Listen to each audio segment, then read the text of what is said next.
How Solskjaer'S hybrid system outplayed Aston Villa. Manchester United 2, Aston Villa 1, a tactical analysis. For cheap, good quality football jerseys, go over to www.jerseyfever.com where they have the new season's jerseys available from just $25.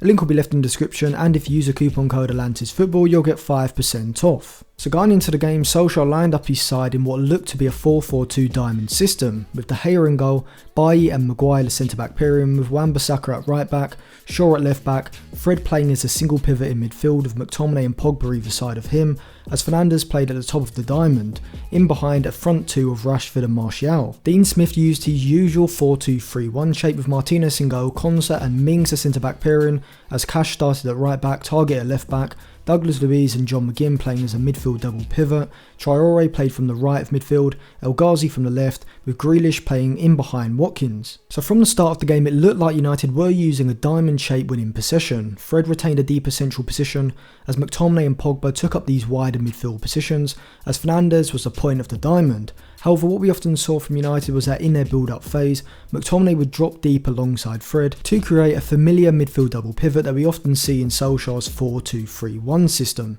Now Villa were using a defensive system that consisted of two banks of four in a 4-4-2, 4-2-3-1 kind of shape, with the front two both tasked with cutting off the passing lanes into United's midfield too, with Grealish sometimes sitting a little deeper than Watkins in order to pick up one of United's deep line midfielders. Villa weren't pressing aggressively, instead they were sitting off United's centre-backs and only engaging them when they moved into the middle third. Because Villa were using a tactic of cutting off the passing lanes into United's midfield, Fred would often drop deep, wide of the Villa front two to create a temporary back three in possession.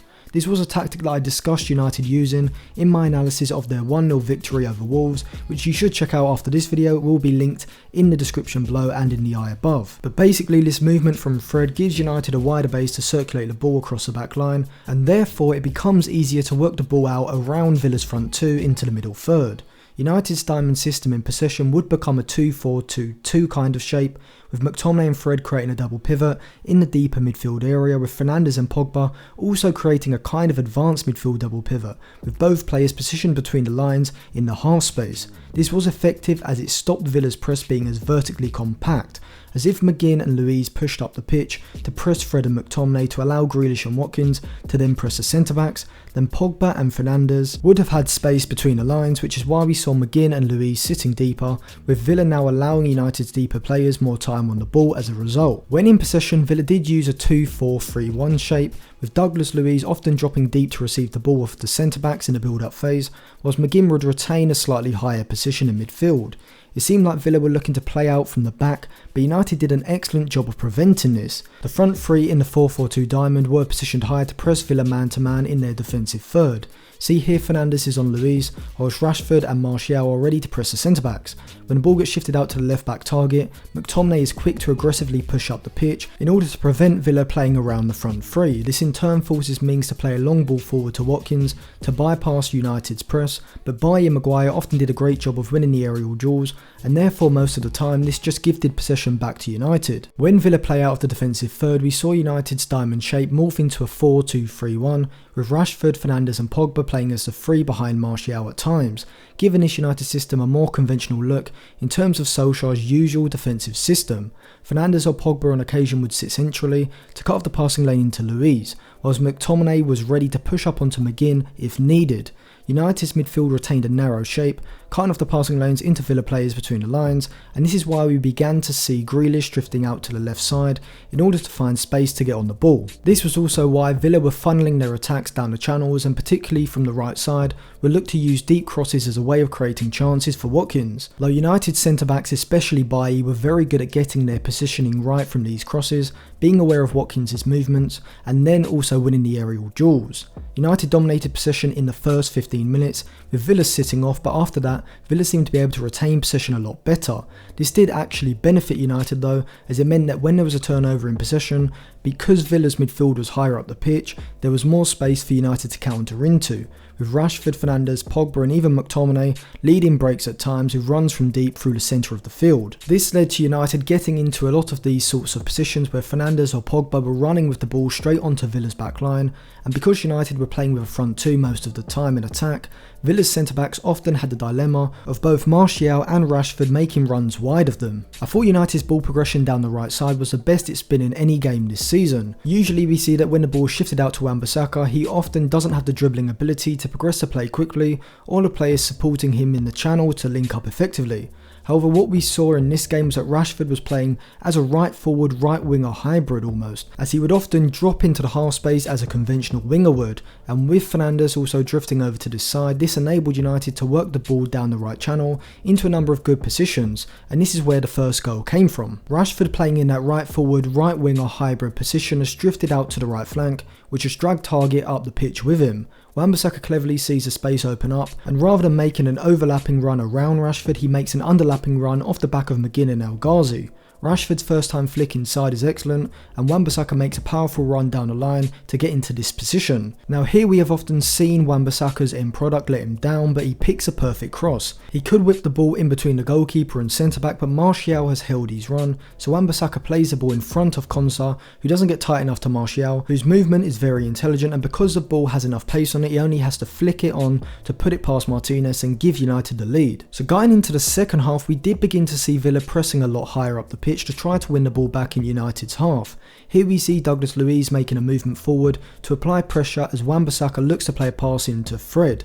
In the first half we would have seen the Villa front two not engaging in the press in this area, sitting deeper to cut off the passing lane into Fred, and therefore Luiz would have retained a deeper position alongside McGinn. Before I go any further, if you haven't already, make sure you subscribe to the channel, as in 2021 I'm looking to get a lot more interesting videos out. Some of my current ideas are on the screen right now, so give me your thoughts on those in the comment section below. And if you want to help support the channel, then just by watching my videos all the way through to help it in the algorithm would be great, and also checking out some of my non-Manchester United videos, as I want to cover a whole range of teams and topics, but obviously Manchester United videos bang for views, which is why I've been putting out a lot of them. I will create a non-Manchester United playlist for people to check out if they want to.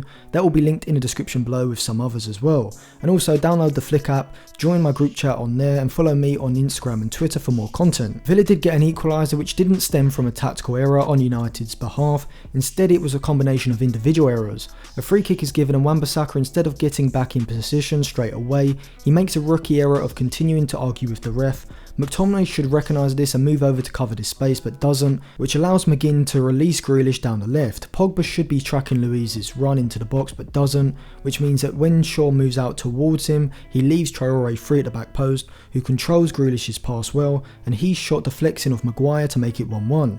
United did restore the lead after a pretty soft penalty decision in my opinion, which gave Fernandes a chance from the spot, and he drilled the ball into the bottom corner past Martinez to give United the lead. Credit to Villa, as after this they continued to take the game to United as they began pressing in a 4-1-4-1, looking to push higher up the pitch, which did force United into playing long balls forward and stop Solskjaer'S side being able to control possession and slow the game down. However, with this, United were getting a lot more space in midfield. Pogba, playing as a left-sided attacking midfielder, was able to drop into the space either side of Luiz when he was left isolated in central midfield as McGinn pushed forward to join the press. This did allow United to get to Villa's box on a number of occasions. I did think United were wasteful when getting into these positions, and it is something that Solskjaer'S side can improve on in order to kill games off and prevent themselves going into the last 10 minutes with just a 1-goal lead. United did see out the game and deserved the victory, recorded an XG of 2.46 to Aston Villa's 1.56. I thought that a number of players had standout games. Jack Grealish was excellent, recording an expected assist rate of 0.97, the highest of any player in the game, whilst also creating 4 key passes. United's fullbacks were also very good offensively, with Shaw in particular being very good at making overlapping runs down the left, which saw him record United's highest expected assist rate with 0.56 and 4 key passes, with Wan-Bissaka second in that list, and also he got the assist for United's first goal. In terms of a tactical display, I actually think this was one of Solskjaer'S best all season. Deploying Pogba in a wide left position, moving into advanced areas, gave him the licence to advance into the half space, and the advanced double pivot of Fernandes and Pogba together really caused Villa problems, as well as the use of Rashford and Martial as wide forwards.